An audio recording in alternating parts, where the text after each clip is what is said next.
All righty. Welcome, everyone. I hope you all can hear me clearly. I am so glad you can join us for this session, the fourth of our Green Team Summit this week. For everyone that was able to join us over the past 2 days, welcome, welcome, welcome back. And to those of you who are joining us for the first time, we are so glad to have you. My name is Jaleesa Malden, and I am Faith in Places Indiana Outreach Coordinator, and I'm joining today from Gary, Indiana. And I would love to hear where you all are joining from in the chat. If you could list where you're calling from, city, state, any of that information. And I would love for us to share with one another that information. And I'm going to be doing a few shout outs for a second. I see we have Kay Stone, and she's greeting us from the land of Osage and Kickapoo peoples, also known as Springfield, Missouri. We also have Eric Riddle joining us from Columbus, Indiana. Welcome, welcome, welcome, you all. We have a few folks from Waukegan, Illinois. That's Carla. Anthony Henson joining us from Carbondale, Indiana, and Michelle Liu joining us from Gurnee, Illinois. It's awesome to see so many states listed in our chat, and please continue to share where you're calling from today as we continue in today's opening. I am so excited to provide welcoming words for today's session, which falls on World Mental Health Awareness Day. And I will be inviting us to explore navigating eco-anxiety. I'd like to pause, though, for a second and recognize the existential anxiety many are feeling in light of our ecological crises, being fully aware that this is not new for many people around the world. In the words of Joanna Macy, the world's most remarkable feature of this historical moment on Earth is not that we are on the way to destroying the world. We've actually been on the way for quite a while. However, it is that we are beginning to wake up, as from a millennia-long sleep, to a whole new relationship to our world, to ourselves, and to each other. From my home in Indiana, I recognize the history of this land and the water near me were the home and still today are the home for many Native peoples, including the Odawa, the Ojibwe, and the Potawatomi nations. Native communities in the United States and across the world have been systematically moved, marginalized, or even killed, and have faced the fear of survival long before our climate crises started to take shape. Our hope is that today's moment of thought invites us to recognize our ecological pain and that it's born from a place of love, a fear of loss, and that it can also invite us into a new relationship with the world, ourselves, and with one another. It can be an invitation to reorient our thoughts in the way we perceive the world around us. So, I invite you to pause with me to connect with ourselves, each other, and the earth around us. We'll first start out with an inhale together. And we're going to hold our breath for 1 second and exhale together. We are each gathered here together, and for most of us, the sun rises overhead. It peaks during the midday before slowly falling towards the western horizon. We inhale, recognizing the circles of time we each dwell in, and exhale, welcoming this shared space we inhabit right now. Again, let us inhale together, hold our breaths, and then exhale together. We're gathered here together, water making up each of our bodies, sustaining life and making it possible for us to be here. This is no new water on earth. The water in us and around us, in the rain above our heads and in the soil in the earth, it's all shared, molecules binding together into a structure that feeds us being human and creatures, flowers and trees, lake and river, groundwater and puddle. And one last time, let us breathe in together, holding our breath for 1 second, and then exhaling together. Thank you so much for being with us today. And before I turn the floor over to Dan, who will be introducing our panelists, I also want to take a moment to thank the donors and sponsors who made this event possible and made it possible for us to offer tickets at no cost to our audience. Our sponsors for Session 4 include the Green Team Summit lead sponsor, Presbytery of Chicago, and our session sponsors, Energility and Natural Awakening Chicago. We also want to take a second to thank our Oak Level sponsors, Jefferson Electric, One Earth Film Festival, Slipstream, and Straight Up Solar. Thank you all so much. And I will now turn the floor over to Dan, who will introduce our discussion today and its panelists. Thank you, Jaleesa, and good morning, everyone. My name is Dan Huncha, Faith in Places, Chicago North and West Suburbs Senior Coordinator, and I will be guiding our discussion today. I am excited to be presenting this panel as holistic health and mental well-being have been important to my work as an environmentalist and as a person who deals with depression. Reading the news about climate issues often gives me anxiety and can also lead me down the path to depression. It goes something like this. I read about an environmental event or issue and I generate thoughts, feelings, and energy that sometimes can be uncomfortable, and I don't want to deal with them, so I try to push them away from my mind. It takes energy to do this, and if I repeatedly try to repress the uncomfortable thoughts, feelings, and energy, this leads to energy depletion, and I can easily slide into depression. However, there is a remedy for this, and we will explore that today with our panelists. Our two panelists today will explore anxiety and grief and the ways their spiritual practices and experiences provide ways of framing and supporting that reality. As you know, our summit's theme is interwoven, inclusive, and intersectional, a multi-faith response to our eco-crisis. It feels important to explore eco-anxiety given this topic as it is woven into our experience and our national and global stories. And as we recognize and welcome it, we can have an opportunity to allow it to transform. As Thich Nhat Hanh said, most people are afraid of suffering.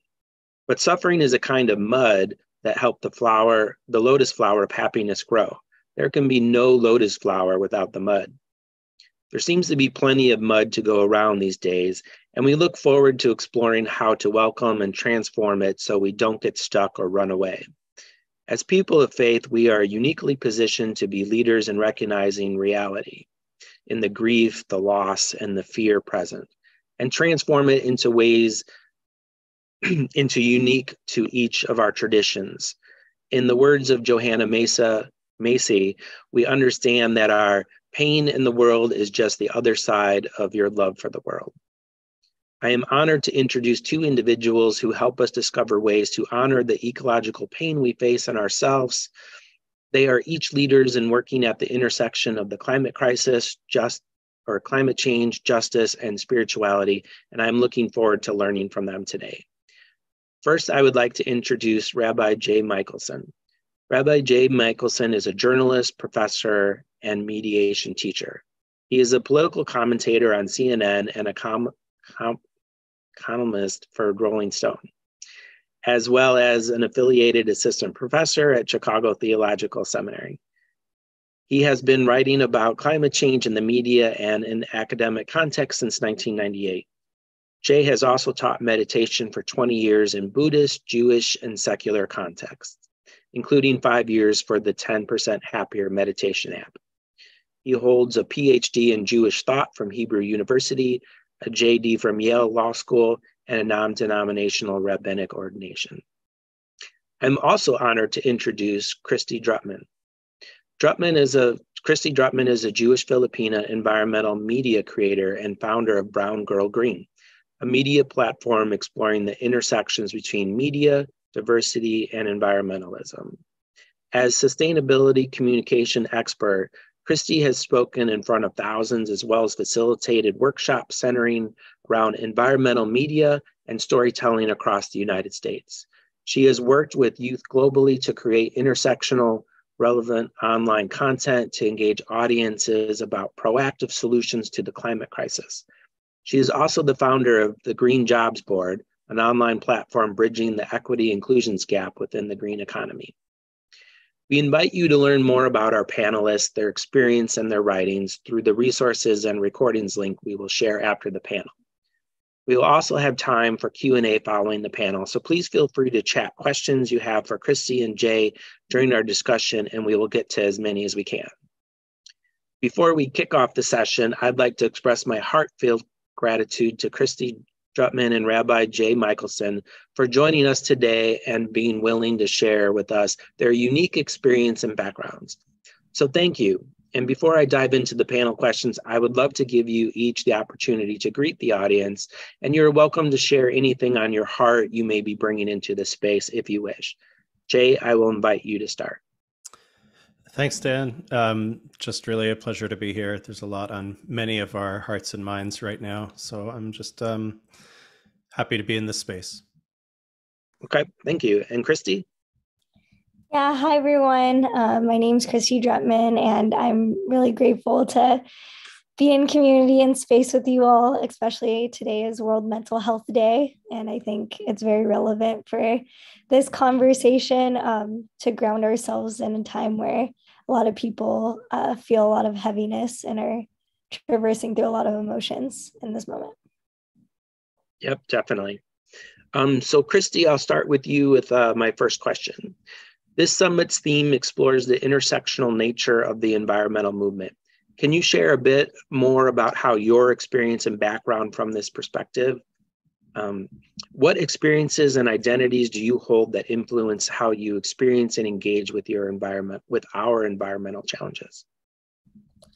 Yeah, I would just say that, a lot of my experiences and my upbringing have all been rooted in these principles of reciprocity and circularity, which, I learned about the concept of circularity, only a few years ago. And, for people who don't know circularity, like the concept is that anything that goes into a system actually gets cycled back through the system and is constantly in a process of regeneration and rebirth and regrowth.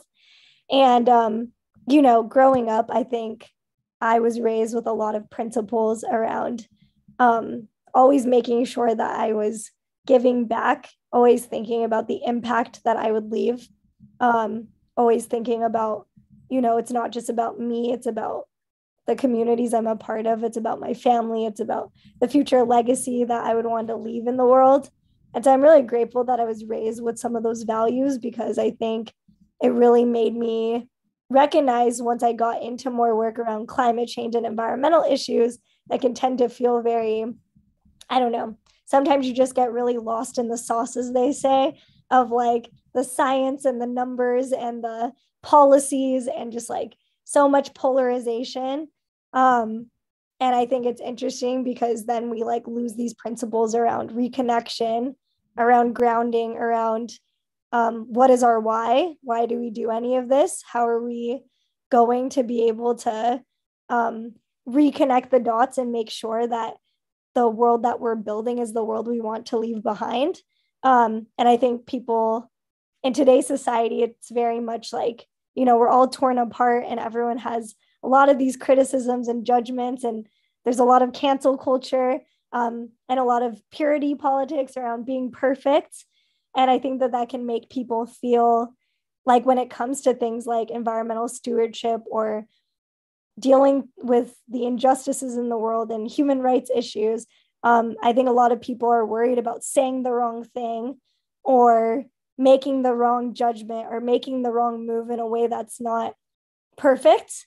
And I think people carry so much shame and guilt in themselves that they project that shame and guilt onto other people. And I see that so much in the environmental space, where all of this shame and guilt prevents people from really seeing each other, prevents people from seeing this bigger crisis at hand this crisis of humanity, this ecological crisis that is existential. And no matter where you lay on a political spectrum or a cultural background or a spiritual background, this is something that impacts all of us, all of our communities. And I think this climate crisis is a new call for humanity to think about, where are we at in our current consciousness?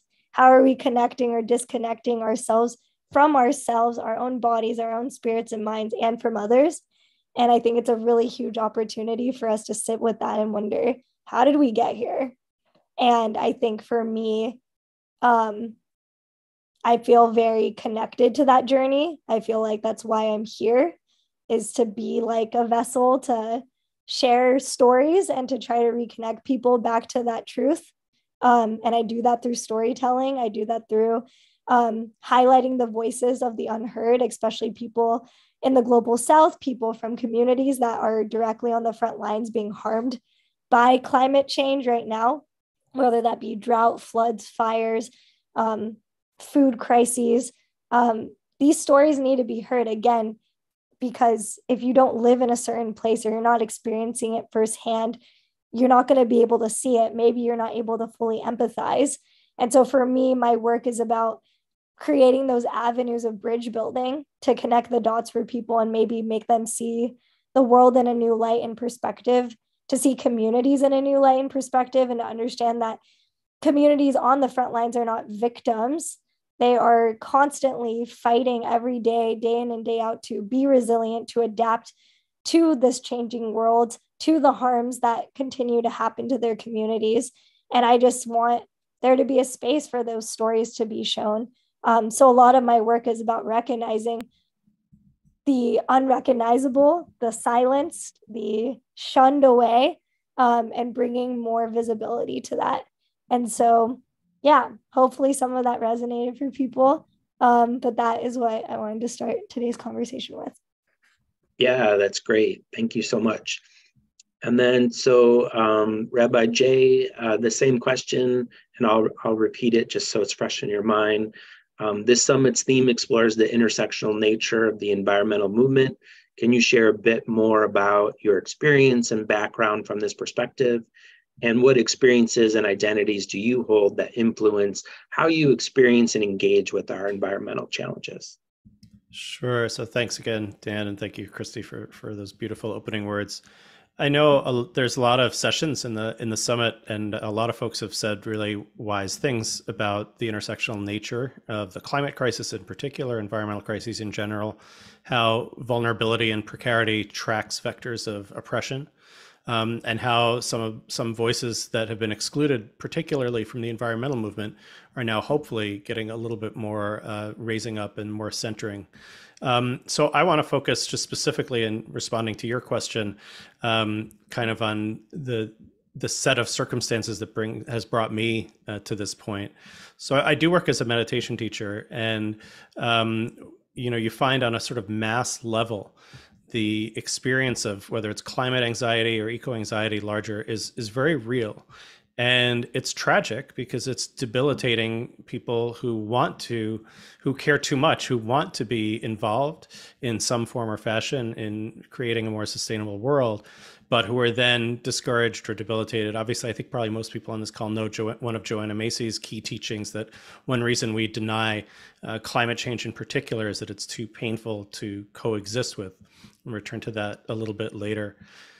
For me, a lot of my sort of general understanding of the environmental crisis, which really dawned a very long time ago. I remember writing my first article on climate change. I wrote in the 1990s. And I wrote at that time that the challenge was that by the time climate change could really be felt, everybody would jump on the bandwagon then, but it would be too late. But now, of course, 30 years later, we are feeling the effects quite acutely. And there's still the power of denial and of fear is still so strong that there are many folks who just can't make space for this reality in their lives for a variety of reasons, many of which are quite understandable. So there are obviously many levers and things and change that need to happen in order for shift to occur. One of those I do think has to be opening to some of that pain. And so that comes sort of flows from my work in the meditation world, but I do have a foot in two worlds, right? I was an LGBTQ activist professionally for 10 years and now working in the journalism world. And it has to be something about bringing together those two tracks, the inner work and the outer work, and the outer work being work that meaningfully changes lives, not just makes us feel better. It's important to feel better, but when it comes to climate action in particular, there's only so much that individuals can do. There have to be systemic changes, communal changes, and a lot of that work can be more depleting than just the work I do, let's say, in my own backyard. And so there's a need for more resources for resilience. And for me, drawing on my activist years, contemplative practice, meditation practice has been the main one of those resources. Ultimately, this is about being able to open the heart to our own suffering, to the suffering of others, and to allow that to be felt so that we can then be motivated. It's even now still not impossible to close your ears and cover your eyes and ignore some of the most acute impacts of the climate crisis. So there's still an element of choice that we have to be willing to actually do that work to feel that pain that is so real. I also come at this from a Jewish perspective. I am a rabbi as well as a meditation teacher. And the general Jewish imperative that we partner with the divine in creating a just world, and that's our mandate. Excuse me, and more particularly on intersectionality, the intention of reflecting on our own fragility, and even in cases where we collectively or individually have experienced oppression. My favorite line in the Bible is Exodus 20:22, which is, "Do not oppress a stranger, for you, the children of Israel, were strangers in the land of Egypt." In other words, the remembering of our own precarity and our own fragility should inspire us not to defensiveness, but to more empathy with others. And that's true even in very difficult times like our own, certainly difficult for many Jewish people right now in particular. Getting in touch with that pain is meant to grow the moral conscience so that we can empathize and sympathize with those whose pain we might easily or otherwise turn away from. For me, that's a profound spiritual responsibility, and I think communities of faith have such a central role to play in that. Yeah, thank you for those words. I know that I often have been taught by others that you really need to focus in on what you're feeling first before you can do anything else. You really need to connect. And I like how both of you talked about that a bit. So Kristy, let's start with you for the next question. On your platform, Brown Girl Green, you share that you turn climate doom into humor, healing chats, and educational tools for action. Can you speak to the ways that you have seen, heard, or experienced this climate doom and how you heal and transform it into humor and action? Yeah, I've been doing this work for almost a decade, and I started out with doing a lot of youth activism on my college campus. My mom is from the Philippines. I have a lot of family members in the Philippines. So the Philippines is on the top list of most climate vulnerable at-risk countries in the world right now. And, that is a part of my culture. That's part of my heritage. That's like something I'm directly connected to. And I lived in the Philippines for a bit, and, I have a lot of connections and roots there to where like I do feel a part of that diaspora, and I do feel like a responsibility to do something about it, because I have a lot of privilege and access and resources that a lot of people in the Philippines do not have access to. And I feel like I have like a role to play in doing anything I can, given the sacrifices that my immigrant mother has made, and, so many other Filipino mothers around the world have made for their children too. And so I feel this I felt like this deep journey of like, what can I do? And I'm so grateful growing up in a multicultural household, growing up in a Jewish and a Filipino household for that reason, because I think it really showed me these different vantage points of life and ways to operate and navigate. And because of that, I think when it comes to climate change and this really, really dark and depressing issue, I have the principles as someone who was raised in so many different environments to view things more creatively, to know that there's not just one story, that there's not just one way of doing things. And I think storytelling and creativity and art is a way for us to address this crisis. Because again, going back to what I previously said, I believe that this is ultimately an issue of collective consciousness and, this disconnect. And so I feel like my role in that is being able to use storytelling as a way to bring more hope, to bring more joy, to bring more solutions to people in a very active, engaging way. And in my opinion, that is not just showing people charts and data and just like technical stuff. And the people that do that, no shade to them, like that's awesome. There's a role to play for that too. But I'm just saying I don't want that to be my role. And so I was like, what if there's a way that I could use storytelling and creativity to get people excited about these issues, to get them engaged, to get them talking, whether that be provocative or silly or just things you just wouldn't expect. And, one series I'd love to plug that I've been putting out this past year is called Love and Climate Change, which is actually a climate dating show that I started, where I'm having people meet as either friends or, potential romantic partners to meet and connect to talk about climate change in a way that's more emotional, more personal, face to face. And they ask each other fun questions. And yeah, a lot of people have given me the feedback that like when you're doom scrolling, as they say, and you're reading the news and you're reading all these charts and you're hearing from scientists talk about all this depressing news, it's like, when do we get to connect with people? And it seems like sometimes the only times you get to connect in these ways is attending a march or a protest. But again, that can be very intense for some people or not very comfortable. And if those are the only ways you can really connect with people in person, to organize, to talk, to build community, that's an issue, right? Because, not everyone wants to do one type of environmental activism. People sometimes just want to connect human to human to talk about these really intense things. And so, yeah, I was like, why don't I just create that space? And that's a lot of my work. A lot of my work is like that space, that kind of thing doesn't exist. I'm going to make it. Same thing with like my podcast and my show on Brown Girl Green. Again, I was really frustrated that I didn't see people who look like me in mainstream environmental storytelling. Instead of being all upset about that, I was like, you know what? I'm going to make my own show then, and people are going to like it. And people did like it. And it worked out.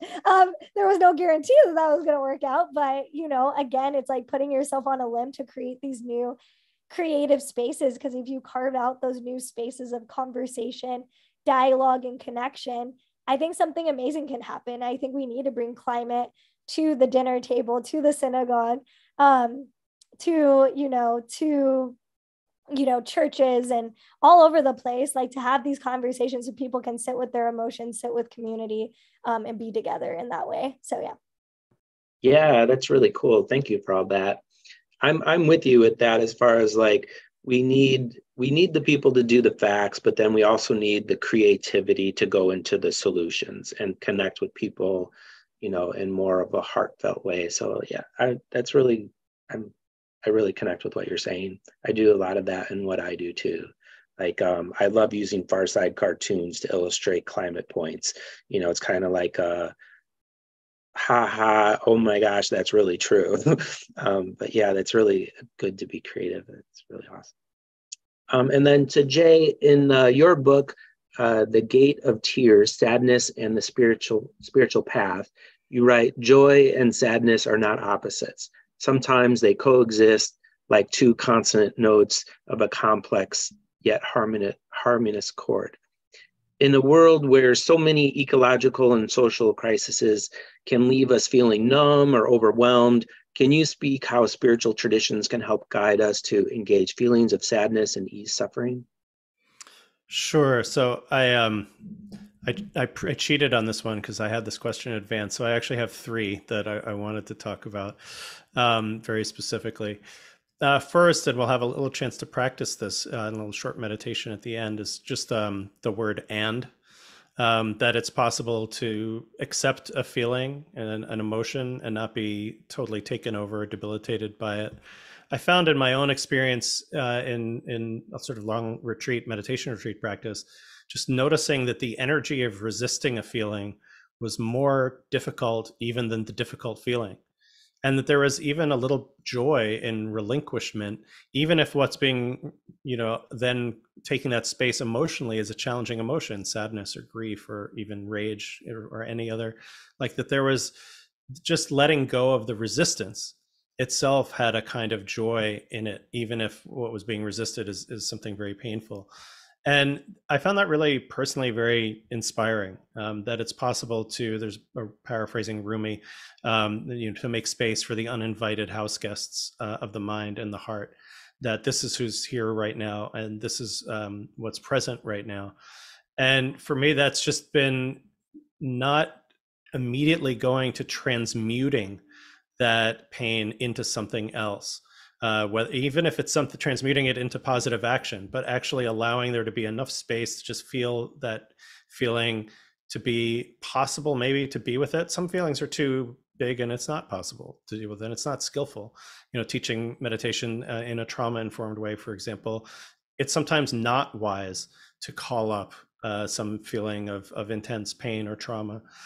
So we want to be discerning about that. But often it is possible to coexist with these uninvited house guests, which leads to me the second very unique gift that spiritual communities have in doing climate work. So one of my favorite organizations in the climate space is the Yale Center for Climate Communication, which does a lot of very nuts and bolts, in the weeds data about why people believe what they believe and what shifts them. I think for my entire life, I've been really just obsessed with this issue. Obviously, I want everybody to just agree with me, but more generally, what really shifts opinions and opens hearts and opens minds? What are the factors that do it? Some of the answers can be a little daunting because it's actually really hard to do that work. And it doesn't work, as Kristy said, by showing people the hockey stick graph over and over again. If it did, everybody would have changed their mind 30 years ago, right? We've seen that graph for a long time. So it takes, curious, because we're a largish group, I won't actually call for answers, but ponder in a moment what the number one answer that their studies did that showed, like, what actually moves people from being apathetic, not the hardcore denial people. There's really almost nothing that can be done around that, but people who are like aware that this is a thing, but maybe not a concern, to becoming concerned, to taking action. What moves them along that spectrum. The top answer that they came up with was actually, I think somebody just said, being in relationships, stories. These are great. These are all adjacent to the answer. It was being in relationship with someone and asking them to describe some change that's happened in a place in nature that they love.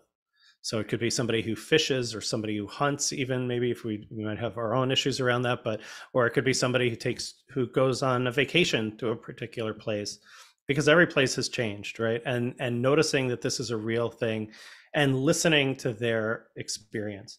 For me, these are spiritual practices, right? It calls for depth from us to be willing to have that relationship, to have a direct encounter, to not have the answers, right? To not be the person who's like, let me now tell you about, converting your home to solar, right? But to actually step back and listen and receive, and meet people where they are.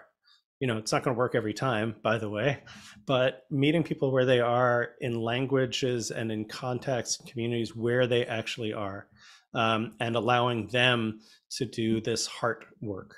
I was amazed that there was this, kind of spiritual, maybe even touchy-feely answer as the leading, best way to sort of shift minds on a retail level, one by one, coming from a bunch of sociological, a bunch of like surveys and studies, but that was what the data bore out. And I find that a real challenge to people of faith to really live our convictions. Last thing I wanted to say on this was just something about on the theme of don't know and what I can do and what I can't. I'll talk about this a little bit more, but there is also the surrender. There's this sort of serenity prayer, what can I, courage, change the things I can, and acceptance of things I can't. To me, there's that very productive movement of relinquishment and surrender, whether it's to a higher power or just to not knowing. And that may cause a kind of hope in a way. There's an old saying that religion should comfort the afflicted and afflict the comfortable. So a lot of folks need to be a little afflicted more, right? Let's be honest, right? About whether it's about all kinds of injustice or climate or whatever else. But sometimes we also need a little comfort. And some of that comfort can be just a relinquishment to what I don't know. Like, I'm going to let God hold this part of the burden. And that's not, in my experience, that doesn't lead me to apathy. It leads me to a more wise allocation of my very limited human energies. Yeah, thank you for that. And then, Kristy, I know that you identify as a Jewish Filipina environmental media creator. Can you share how your Jewish identity intersects with your creative environmental work? Yeah, I would say a big part of it is just like feeling the responsibility of, leaving the planet better than I came here, I think is a big principle. Definitely thinking about like, my connection to the earth and making sure that, we're addressing, things like waste. Like there's lots of discussion around like waste and being stewards of the land and making sure that like you're thinking about, your community and the impact you're leaving behind. And, also wondering like, what is your place in the world and why are you here? And what is your role to play? And I think all those, the inquiry and the curiosity that being Jewish has led me on as a person in the world has allowed me curiosity about myself to also like question, even feelings around doubt and insecurity and eco-anxiety and just like a lot of feelings of hopelessness. I think having faith and being able to have that as like something that grounds me makes me continue to have active inquiry. And I think that's like the biggest part of being Jewish that I really enjoy is the inquiry and the collective support in that inquiry to like ask deeper questions and to find one layer and then to go into deeper layers of yourself. I think that's been like the biggest thing that has grounded me in my own practices around my environmentalism and my ability to be able to do this work. And so, yeah, I would say being able to not always rush into things, making sure that there is time for pause, making sure that there is space for regrounding, because there is some times where it's like my body is telling me to slow down, but my mind is already like 5 million light years ahead of schedule. And I think for me, I've been finding that I need to go back into more stillness, into more spaces of silence, and just like understanding that like perfectionism or trying to get things perfectly right and all these things is like at the root of a broken system that we currently live in. And I think understanding that any like mistakes that you make or the lessons that you learn doesn't make you a broken person. It is just a part of your journey. And I think being able to like reground in that and to understand that there is just so much more healing to do for myself and for the people around me and the communities I serve. I think that like continues to inspire me to keep doing the work. So yeah, that's my thoughts on that question. Yeah, there's a lot of depth to everything that all of you are saying. Sometimes I just want to like comment and ask more questions, but we have, only so much time together. So, but I just really appreciate all your answers. So the last question I have for both of you, and I'll start with Jay, is what are some of your favorite self-care or spiritual practices that you utilize to navigate anxiety on a regular basis? Like something that's like really practical. Yeah, so for me, I again have three answers to this question. They're all grounded in kind of my meditation / mindfulness / prayer / contemplative practice life. For me, I think it's the real answer, and I'll get practical in a moment, but like the real answer is having that ability, or at least having the practice of cultivating the ability to be present with what's happening, to gain a little bit of solidity in the mind, body, heart system, and just have that way of being. And that's the not specific part, but that is what underlies all of these three specific ones. So my first one, I decided to just go with the most controversial one first, which is to notice our tendency, and I'm going to use first person plural, assuming that I can say the we here is folks who already care about the issues, and specifically in our relationship to nature and the world more broadly. There is a tendency that we all have to sort of environmentally doom scroll, for our minds to run away with the worst case scenarios. And it's a tricky dance because, so again, in my journalism work, I've written a lot on the very nitty gritty details of the IPCC reports, and it goes back to that afflict the comfortable, comfortably afflicted. So like, let's say the report says over here, like it's this bad, like the needle is pointing over here. A lot of people are over here and thinking it's not that bad. So it's like, hey, pay attention. It's also true that a lot of us go over here.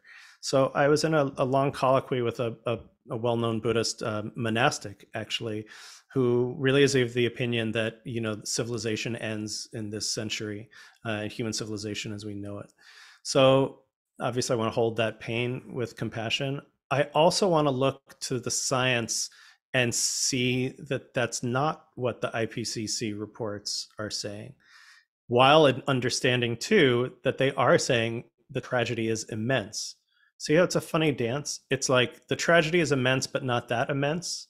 It's kind of a very strange place to hang out, where it's like, no, it's like a 1 or 2 car accident, not a 10 car accident. Like that's still a tragedy, right? It's not like, oh no, this will work itself out, or we'll just like put vacuum cleaners in the air and everything will be fine. Like that's definitely not the view. But for those of us who are in the more concerned 20%, let's say, in the American context, there is a tendency that I've seen in myself and in my students and in others to catastrophize even beyond the real catastrophe. Right? There is positive change, right? The Inflation Reduction Act is positive. We are shifting, not enough to avert a lot of disaster, but things. So I find that there's a real balance of left and right brain that I find really nourishing. And I see in myself sometimes resistance to like even wanting to say it's anything other than the worst. But I find it's so important, especially in this age of remarkable, so much anti-science, mostly, on the political right, but sometimes on the political left, like to look at the amazing work that is being done in the scientific community, and center myself on what they're telling me as a non-scientist myself. Okay, so my second one is maybe the opposite when you're in freak out mode. It's a silly thing to say, but you can Google my name and the phrase "how to calm yourself in seconds." And I led during COVID, I think it was in April 2020, I led a session online that's on YouTube on box breathing, which is a way to regulate your breathing in a moment of extreme anxiety. So this is in direct contradiction to what I said a moment ago about being with difficult feelings. This is when the difficult feeling is too much to be with, and we need a remedy, and we need some work. And so box breathing, thank you for the comment. Someone just put it in the chat. We're not going to do that today in this session, but that's my go-to when I'm in actual freak out mode. And I found it to be really helpful for myself and for others. And again, it's that dance, right? Sometimes we want to be with the difficult, and sometimes that's really not it. Last, is for me the sort of recentering, regrounding, recharging nature of just coming back to what's happening right now. So it's a bit of a cliche, be in the present moment, but a lot of Tibetan teachers call it small moments many times. It doesn't need to last. If you get yourself a 30-second break from the difficult emotions and things that are rolling around, just by taking one breath, by being in the body, by opening up to sound, by just relaxing sort of into the nature of mind itself, into open awareness, you can go right back to catastrophizing if you want after 30 seconds. But if you do that many times a day, I've noticed, and it's not just me, thousands of years of wisdom traditions have noticed a real cumulative effect. So those are my three, something around balancing in the news, box breathing, and just what's happening right now. Okay, great. Thanks for those. That's really practical. So then, Kristy, same question to you. What are some of your favorite self-care or spiritual practices that you utilize to really navigate your anxiety and be as practical as possible? Yeah, I mean, the biggest thing for me is that I've learned that I can't just do it by myself. Like I struggle with that. And I think it's something that a lot of people struggle with. It's like, oh, I need to do it all by myself. I think that that is also like a symptom of like an extractive individualist society that convinces you that you it's just your problem, that you're just broken, that you're just damaged. And I think we need to shift that. Sometimes it does really take, it says they say it takes a village to raise a child. It also takes a village sometimes to deal with your mental health. Of course, with like boundaries and all these things and not falling into, unhealthy like patterns and behaviors. But I learned that like I tried so hard to put it all on myself, that like I need to just sort through it, that like it was just all on me. And I learned that like there actually are ways that you can like lean on the people in your life to ask for support and help. And I think that's vulnerable. That takes another level of courage to admit that like you do need help and support. And so for me, like that is working with a therapist or working with, especially therapists that like understand eco anxiety, I think is great. I highly want to just push forward that there are like, associations of psychologists specifically focus on like eco grief, and the Climate Mental Health Network. And like, there's a lot of different practitioners that do therapy, but specifically around addressing some of these issues. So I just wanted to plug that. I also am working with like, a spiritual and life coach. And so I think another thing has been like having, again, someone else who can kind of like help me through like guided meditations and support systems, because sometimes like I know for myself, I'll try to sit and watch a meditation on YouTube. And again, like you get so lost in your head, especially if you're someone like myself and you struggle to do those things by yourself. So I think going to maybe group meditations, going to some classes, finding practitioners that you can do one-on-one practices with, at least for me, like that's been the main thing that helps me, because I need that trusted person to support me with that. Because sometimes I can just get so lost in my own head. And I think the last thing is definitely like techniques around journaling, like journaling 5 things you're grateful for, and then maybe 5 things that you would want to either shift or have desires to shift in the near future.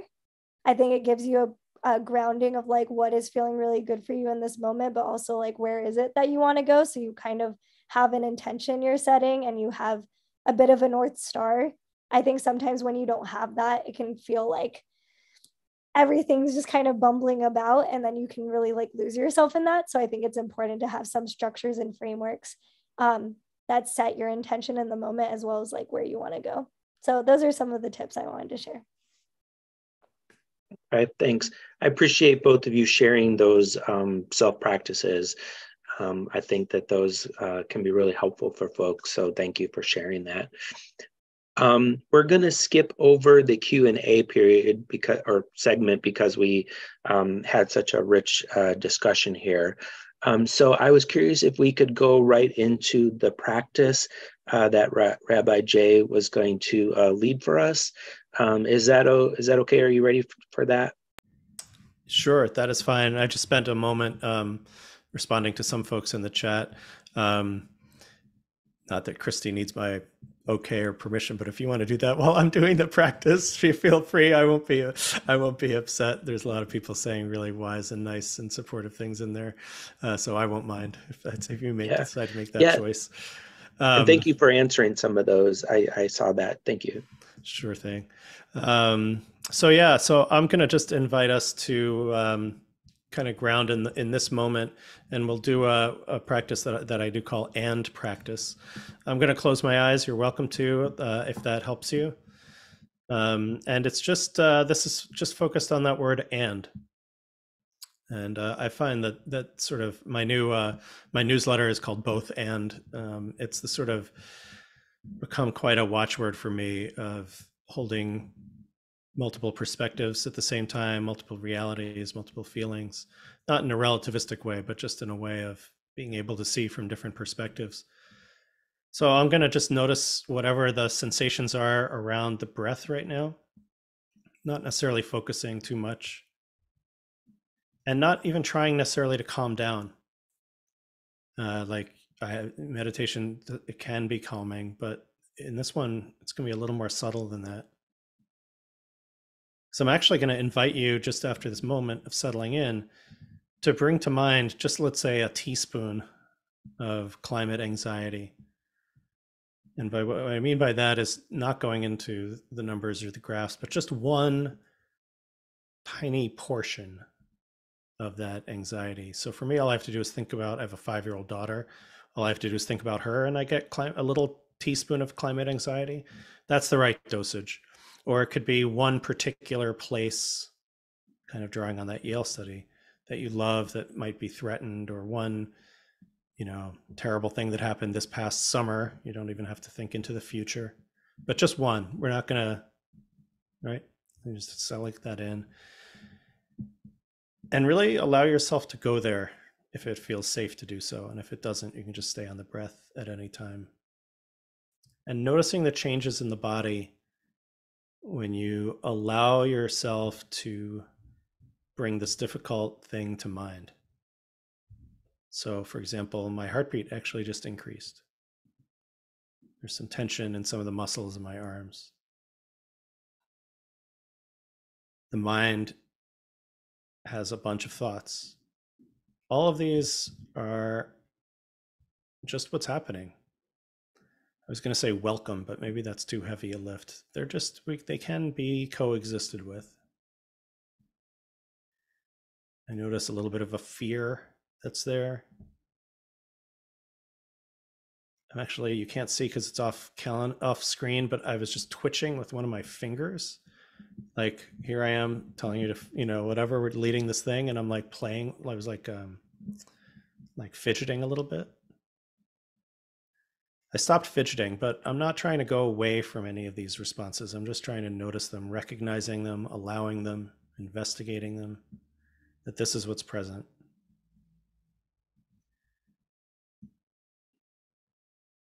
And I'm going to choose to meet that with a little bit of self-compassion, because it's hard to have these feelings. They're difficult.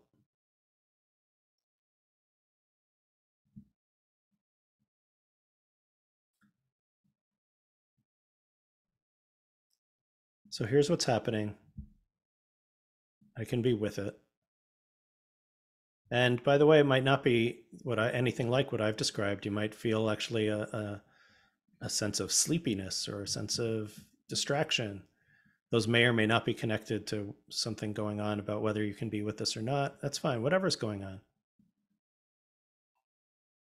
So I'm going to do a funny thing in a guided spiritual practice. I'm going to open my eyes just a little bit. I'm not going to look at the camera. I'm going to kind of look down a little bit. And while I'm having my feelings, what else is happening? There's sunlight coming through the window. I don't hear a lot of sounds because I'm wearing headphones. I can feel this body, in Hebrew, the Adam, the earth creature. I can feel the earth element weighing down on my chair.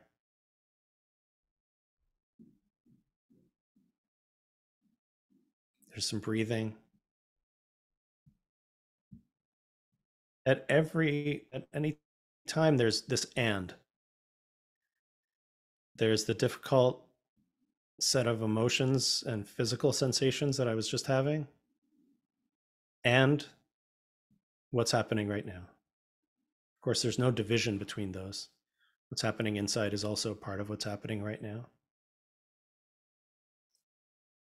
But it's not the only thing that's happening right now. And in my mental field, in my awareness, I can be the sort of sky in which all of these clouds are arising. The thoughts, the feelings, the perceptions. There can just be an awareness of that. So there's just an and. It's not invalidating my thoughts, not invalidating my emotional response. On the contrary, it's accepting them. And also, there's this great awareness that feels larger than me. I don't need to get into whether it is or not,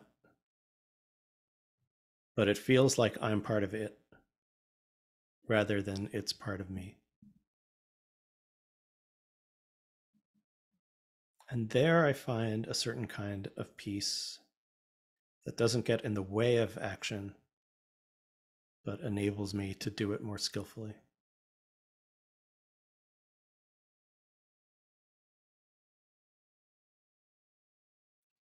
If your eyes are closed, you can open them. I'll look back at the screen. And thanks for the opportunity to do some spiritual practice together.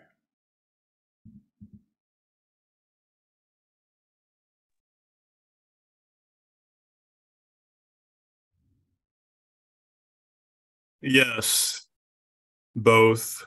And thank you, Rabbi Michaelson, for that beautiful practice, and a heartfelt thanks to both you and Kristy for sharing with us your wisdom today. Good afternoon, everyone. My name is Eric Riddle. I have the privilege of serving as a development coordinator at Faith in Place. Let's take a moment to reflect that while the situation with the environment may be a source of anxiety, our experience of the environment, from planting a tree to smelling the rose, can also be the greatest balm to our stress. As we draw this session to a close, I'd like to share a few additional thoughts and invite you to our session this evening. But before we dive into that, I want to remind you that both Jay and Kristy have a wealth of incredible resources and books that can further deepen your exploration of today's theme. We'll be highlighting some of these valuable materials on the resource page for today's session, accessible through the QR code on your screen and the link that will be shared in the chat. The recording of this session will also be available there after the summit.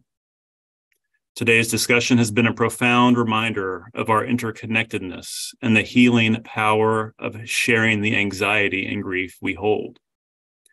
It brings to mind a quote by Jason Hine: "When we learn to come to grieve again as a collective, when we honor our tears, we will create a culture that includes and offers abundance to everyone, including minority groups and the oppressed. Eventually, due to the river of our tears, entire empires will dissolve, and new continents and new cultures will open up." While it may be challenging to articulate, there's a sense of hope in coming together to discuss our eco-anxiety, to navigate as a community, and to discover ways in which we can collectively transform it. This evening, we invite you to continue this collective practice of grieving and transformation through a candlelit vigil. Join us at 5:30 p.m. Central, 6:30 p.m. Eastern, for an inspiring gathering where we'll share stories of climate change and engage in practices of hope, all sourced from our vibrant community. If you have a candle, please bring it along as together we light our way toward a more sustainable future. And here's the wonderful part. If you know someone who might find tonight's gathering uplifting but hasn't yet registered, it's not too late. You can extend a warm invitation to them. Just direct them to our website at www.greenteamsummit.org, and they can register to join us and also access the recordings and resources for all the summit events. We truly hope to see all of you there, and we thank you for being part of this important conversation.